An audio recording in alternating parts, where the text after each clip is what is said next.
আজকে আমরা একটি ছাত্রের সঙ্গে কথা বলবো যার ভর্তি হওয়া মাত্র 10 দিন হলো। তার সঙ্গে আমরা আমাদের কোচিংয়ের স্ট্যাটাস বা তার ফিডব্যাক কেমন লাগছে বা কোথা থেকে এসেছে, কি উদ্দেশ্যে এসেছে এবং তার ঘরগুলো কেমন, প্রতিদিন কেমন মক টেস্ট সে দিচ্ছে, কেমন উন্নতি হয়েছে, সকালবেলায় রান হয় কিনা বা তার খাবার কেমন দেওয়া হয়। অর্থাৎ একজন ছাত্র বা একজন অভিভাবক আসলে যেগুলো দেখা উচিত সেগুলো এই নতুন ছাত্ররা কিভাবে ব্যাখ্যা করছে, তার কেমন লাগছে সেই বিষয়ে নিয়ে আজকের এই ছোট্ট ভিডিও। এছাড়াও আমি তাকে জানবো তার ব্যক্তিগত পরিচয়, সে কোথা থেকে কিভাবে এলো, কেমনভাবে পরিচয় ঘটলো সেই বিষয় নিয়েও জানবো। এখান থেকে আপনি জানতে পারবেন যে আপনার ছেলে বা মেয়েকে আমাদের এই আবাসিক কোচিংয়ে আনার কেন দরকার, কেন চাকরি পাওয়ার জন্য আইকে স্টাডি বেস্ট আবাসিক কোচিং সেন্টার, সেগুলি আপনি তার মুখ থেকে শুনলে আশা করব বুঝতে পারবেন এবং আপনার সমস্ত ডাউট ক্লিয়ার হবে। আমরা শুধু এখানে এই নয়, আমরা আমার যে রুমে সে থাকে সেই রুমগুলি দেখাবো, যেখানে আরও যে ক্লাস হয় সেই ক্লাসরুম তাকে দেখাবো, সমস্ত জায়গাগুলো আমরা আস্তে আস্তে দেখাবো। তো চলুন যাওয়া যাক। তার আগে আমি বলবো আমার চ্যানেলটিকে নতুন হলে অবশ্যই সাবস্ক্রাইব করুন, বেল আইকনে প্রেস করুন। যদি আপনার কিছু জানার থাকে অবশ্যই আমাদের সঙ্গে যোগাযোগ করুন। প্রথমে আমি জানবো, বাবু তোমার নাম? স্যার আমার নাম মিজানুর রহমান। আচ্ছা মিজানুর, মিজানুর তুমি তোমার অ্যাড্রেসটা একটু দর্শককে বলো। স্যার আমার বাড়ি মালদা জেলার কালিয়াচক থানার জালালপুর গ্রামের একজন ছাত্র। আচ্ছা, যাদবপুর মালদা গ্রাম থেকে এসেছে, মালদা জেলা থেকে এসেছে। আচ্ছা, তুমি কবে এসেছো মোটামুটি? স্যার আমি এখানে একবার এসেছিলাম, তো জাস্ট দেখে গিয়েছিলাম 23 তারিখ, তারপরে আমি 1 তারিখে এসেছি, ভালো লেগেছে বলে এসেছি। 23 তারিখে উনি দেখে গেছেন। তোমার বোধহয় দাদা ছিল মনে হয়, যত সম্ভব দাদার সঙ্গে এসেছে। তো ওনার দাদা বেশ শিক্ষিত। হ্যাঁ, দাদা কি করেন? আর দাদা তো মেডিকেলে আছে। মেডিকেলে আছে। তো মেডিকেলে আছে, তো উনি খুব নিশ্চয়ই শিক্ষিত এবং তিনি বুঝেছেন। ওনার সঙ্গে আমার বেশ ভালো মনে আছে, ওনার সঙ্গে কথা বলে আমারও খুব ভালো লেগেছে। তার চিন্তাধারা সত্যি খুব ভালো, যে আল্টিমেট চিন্তাধারা এডুকেশন বিষয় নিয়ে চিন্তাধারা, যেটা খুবই গ্রহণযোগ্য। তারপরে ভালো লাগে, তারপরে উনি এসে তার ছোট্ট ভাইকে ভর্তি করে দিয়ে যায় সফলতা। আচ্ছা, এখানে মেন উদ্দেশ্য কি, তোমার কি চাকরি দরকার? স্যার এখানে আমার ডাব্লিউবিকেপি মেনলি ডাব্লিউ পশ্চিমবঙ্গ পুলিশের জন্য শিখেছে। আচ্ছা, আমরা জানবো যে তুমি কেমন রুমে থাকো। স্যার আমি যেটা রুম আছে সিঙ্গেল রুমটা মানে ভালো। সিঙ্গেল রুম, হ্যাঁ মানে ছোট্ট একটি রুম যেখানে একটি চৌকি আছে, সেখানে একজন থাকা যায়। ঠিক আছে। আচ্ছা, একজন থাকার জন্য চৌকিটা কি যথেষ্ট? হ্যাঁ স্যার যথেষ্ট। এবং সবকিছু থাকা রাখা টাকা যায়, কোনো অসুবিধা হয় না না? স্যার অসুবিধা হয় না। লাইট ফ্যান সবকিছু সব ঠিকঠাক আছে? ঠিকঠাক আছে স্যার। রং কি মানে ঘর প্লাস্টার ট্লাস্টার আছে তো? সব ঠিক আছে স্যার। আচ্ছা, আমরা দেখাবো অবশ্যই দর্শককে সে কেমন রুমে থাকে। আমরা সেই জায়গায় গিয়ে, আমাদের হোস্টেল বিল্ডিং গিয়ে তার রুমটা অবশ্যই দেখাবো। আচ্ছা, প্রতিদিন কি ক্লাস হয় এখানে? হ্যাঁ স্যার প্রতিদিন ক্লাস হয়। মোটামুটি কেমন কটা ক্লাস হয়? তুমি দিনে কটা করো? স্যার দিনে 3টা করে, তো 4টা করে কোনোদিন হয়ে যায়। হয়ে যায়। 3টা ক্লাস আচ্ছা, হয় স্যার। আর তুমি 2-3টে ক্লাস অ্যাটেন্ড করো? হ্যাঁ স্যার। আচ্ছা, এখানে আচ্ছা তুমি কি কোনো মক টেস্ট দিয়েছো এখন পর্যন্ত? স্যার একটা মক টেস্ট দিয়েছি স্যার। একটা একটা একটা পেয়েছো না একটাই দিয়েছো? একটাই দিয়েছি। আচ্ছা, মক টেস্ট কেমন, কত নম্বর পেয়েছো, কত নম্বরের মধ্যে ছিল? স্যার 100 ছিল, 100-র মধ্যে 45 পেয়েছি ফার্স্ট। আচ্ছা, ফার্স্ট পেপার। তো 100-র মধ্যে সে 45 নম্বর পেয়েছে, প্রথম মক টেস্ট দিয়েছে। তো আশা করব এই নম্বরটা ওকে 70-80 মিনিমাম নিয়ে যেতে হবে। যদি 70 কন্টিনিউ পেয়ে থাকো এবং টপ 10 এর মধ্যে থাকতে পারো, সেক্ষেত্রে চাকরি পাওয়া সুবিধা হয়ে যাবে। তো আশা করব তুমি অবশ্যই তুমি সাকসেস হবে।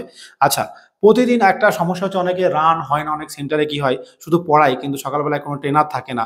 আমাদের এখানে কি প্রতিদিন সকালবেলা ট্রেনার আছে কি নাই? হ্যাঁ অবশ্যই স্যার।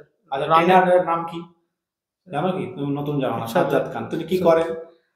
এক্স আর্মি ছিল এক্স স্যার। আর্মি ছিলেন, তাই না? আমাদের একজন এক্স আর্মি স্যার আছেন, তিনি যথেষ্ট কেমন করায় মাঠে তোমার? মাঠে মানে ফুল আচ্ছা, তুমি যাও প্রতিদিন? স্যার আমি 2 দিন গেছি, এসে মানে যেতে পারি। আচ্ছা, মানে প্রথম দুদিন গেছে, একটু ব্যথা ট্যাথা করেছে একটু, কিন্তু প্রতিদিন যেতে হবে। কারণ পৃথিবীতে দুটো জিনিস খুব একটা দামি, সেটা হচ্ছে কন্টিনিউ হার্ডওয়ার্ক। কন্টিনিউ করতে হবে এবং হার্ডওয়ার্ক করতে হবে, এই দুটো ছাড়া চাকরি কোনোভাবেই হবে না। সুতরাং তুমি এই যে গ্যাপটা দিচ্ছ, এটা কিন্তু ভীষণ দুর্বল। ঠিক আছে, আশা করবো এটা করবে না। আচ্ছা, আহ, তোমার আচ্ছা, এই যে অনেক সময় দেখি আমাদের সাবজেক্টগুলো পড়ানো হচ্ছে, জিকে, অঙ্ক, ইংরেজি বা অন্যান্য বিষয়, আবার জিকের মধ্যে ভূগোল, বিজ্ঞান। তো এদের জন্য যে টিচারগুলো, এক টিচার সব পড়ায় না, কেমন টিচারের ব্যবস্থা? স্যার আলাদা আলাদা সবকিছু টিচার, ভূগোলের জন্য আলাদা, ইতিহাসের জন্য আলাদা আচ্ছা, এবং আচ্ছা। সায়েন্সের জন্য আলাদা আছে। সায়েন্সের জন্য আলাদা। কেমন লাগে, কোন টিচার তোমার ভালো লাগে? সায়েন্স, অঙ্ক, ম্যাথ? স্যার মানে আমাকে তো মানে সায়েন্সটা বেশি ভালো লাগতো। সায়েন্সটা বেশি ভালো হ্যাঁ লাগে। কিন্তু আদার্স গুলো এখন মানে ভালো লাগে। সে তো এমন তো নয়, সবাইকে তো আর একই রকম ভালো লাগে না। মানে তোমার সায়েন্সটা ভালো লাগে, একদম ঠিক। কারণ 10 জন টিচার ভালো হলেও তার মধ্যে বেস্ট টিচার থাকে, তো ওর সায়েন্সটা ভালো লাগে। সত্যি আমাদের সায়েন্স টিচার অসাধারণ পড়ায়, আমিও নিজেই বলছি। হ্যাঁ, কারণ তিনি সত্যি অসাধারণ প্রেজেন্টেশন করেন। এছাড়াও অন্যান্য স্যার যারা আছেন তারাও ভালো পড়ায়। আচ্ছা, আমাদের এখানে অনেক দূর থেকে অনেক অভিভাবক ভাবে যে কেমন থাকার পরিবেশটা কেমন, চারপাশে কেমন, মাঠটা কত দূরে আছে, এগুলো তুমি যদি একটু ব্যাখ্যা করো। স্যার এখানকার পরিবেশটা মানে ভালো পরিবেশ, মানে আদর্শ পরিবেশ, আর মাঠটাও মানে কাছে। আচ্ছা। আচ্ছা, তুমি এই যে বললে ভালো আদর্শ পরিবেশ, কেন তোমার মনে হয়েছে? মানে কি দেখে তোমাকে মনে হলো?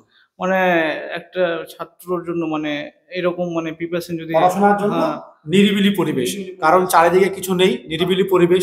আমরাই সংস্থার লোকজন থাকে।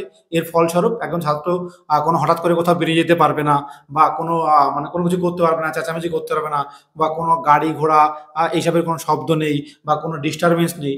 এই জন্য পড়াশোনার জন্য ও একদম উপযুক্ত পরিবেশ। এবং সবসময় আচ্ছা, আমাদের স্যাররা এই যে হোস্টেলে অনেক সময় ছাত্র ঝামেলা করে বা অনেক সমস্যা হয়, তো আমাদের এখানে স্যাররা থাকে কি থাকে না? অবশ্যই স্যারগুলো থাকে। না, আমরা তো আমি বলছি বলে নাই, ২৪ ঘন্টা থাকে কি থাকে না? অবশ্যই তোমার ধর কোনো অসুবিধা হলে পাও কিনা অফিসে সবসময়? পাই স্যার। হ্যাঁ, একদম ঠিক। কারণ আমরা নিজেরাই, স্বয়ং আমি নিজেই থাকি বেশিরভাগ দিন। বাকি স্যাররাও থাকেন, কয়েকজন মিলে ২৪ ঘন্টা কিন্তু আমরা অন ডিউটি থাকি। তো যাই হোক, তোমাকে মিজানুরকে অসংখ্য ধন্যবাদ। সে আমাদের কাছে এসেছে, এবং আশা করব ভবিষ্যতে আজকে যে ৪৫ নম্বর হয়েছে, আমি মোটামুটি ১ মাস পরে তার ভিডিও করবো এবং কয়েকটি টেস্টে আপনাদেরকে নম্বর দেখাবো। আমরা এখন ওর ঘরে যাব। তো তুমি চলো, তোমার ঘরে বসো, আমরা আসছি। আমরা এখন যাব আমাদের ছাত্রের যে রুম বা হোস্টেল বিল্ডিং। আমরা দেখতে পাচ্ছেন যে আমরা অফিসের সামনে দাঁড়িয়ে আছি। একটা দেখায় আমাদের এই যে সিঙ্গেল রুমের চৌকি এটা। হ্যাঁ, কিছু ডাবল রুমের চৌকি আছে, তাদের ব্যবস্থাপনা করা আছে। আমরা অফিস বিল্ডিং আছি, এবার ওই দূরে আমাদের হোস্টেল বিল্ডিং। তো হোস্টেল বিল্ডিং আমরা যাব, দেখবো। আমরা আমাদের হোস্টেল বিল্ডিং এ এসেছি। আমরা মিজানুরের ঘরে যাব, যে সে কেমন ঘরে থাকে। আমরা দেখতে পাচ্ছি, ওকে বলেছিলাম যে বসে থাকতে। এই সেই ঘর যেখানে একজন থাকার মতো ঘর। তো আপনারা অনেক কোচিং সেন্টার দেখতে পাবেন যেখানে একটা ঘরে ৭ জন, ৮ জন বা ১০ জন থাকার মতো ব্যবস্থাপনা আছে। কিন্তু আমাদের একমাত্র কোচিং সেন্টার যেখানে একজন থাকার ব্যবস্থাপনা আছে, সিঙ্গেল রুম বলা হয়েছে। তো পাশেও আর একজন আছে, যাই হোক, ও সিঙ্গেল রুমেও আছে। তোমার বাবু বাড়ি কোথায়? মহেন্দ্র হরিরামপুর। হরিরামপুর। তো তোমরা যারা একা থাকতে চাও বা ডাবল রুম থাকতে চাও বা জেনারেল বেডে থাকতে চাও, সেগুলো তাড়াতাড়ি চলে এসো, কারণ এই ঘরগুলোর সিট সংখ্যা ভীষণ সীমিত। এছাড়াও আমাদের ডেলি রুটিনের যে ম্যান্ডেটরি কম্পালসারি রুলস আছে, সেগুলো এখানে আছে। এই অনুযায়ী ছাত্রদেরকে সমস্ত নিয়ম কিন্তু মানতে হয়। ঠিক আছে? এবং আমাদের যাই হোক, তুমি তোমার সুবিধা মতো রুম পেয়ে যাবে। একজন থাকলেও রুম পেয়ে যাবে, বা দুজন থাকতে ভালোবাসলেও রুম পেয়ে যাবে, বা ৪ জনের রুমে থাকতে পারবে। আমাদের এই আবাসিক কোচিং সেন্টারটি নদিয়া জেলার করিমপুর অবস্থিত। এখানে থাকা, খাওয়া, পড়াশোনার সুব্যবস্থা আছে। মেয়েদের এবং ছেলেদের জন্য আলাদা আলাদা হোস্টেল আছে। আপনারা দেখতে পাচ্ছেন আমাদের এই বিল্ডিংটি বাংলায় লেখা আছে আইকে স্টাডি আবাসিক কোচিং। এখানে চলে আসবেন, কারণ আমাদের এই সেন্টারটি এখানে নতুনভাবে বিল্ডিং তৈরি করা হয়েছে। এছাড়াও আমাদের পুরাতন সেন্টার আছে, পুরাতন ভিডিও আছে। তো সেইগুলো দেখে সেখানে যাবেন না, কারণ সেইখানে আমাদের জায়গা পরিবর্তন হয়েছে। তো সেটা অবশ্যই ভালোভাবে মাথায় রাখবেন। আমাদের জায়গা পরিবর্তন হয়েছে, এটা নতুন জায়গা। তো যাই হোক, যারা এসএসসি, জিডি, ডাব্লিউবির জন্য পড়াশোনা করছেন, খুব অল্প টাকার মাধ্যমে চাইছেন, তারা চলে আসতে পারেন।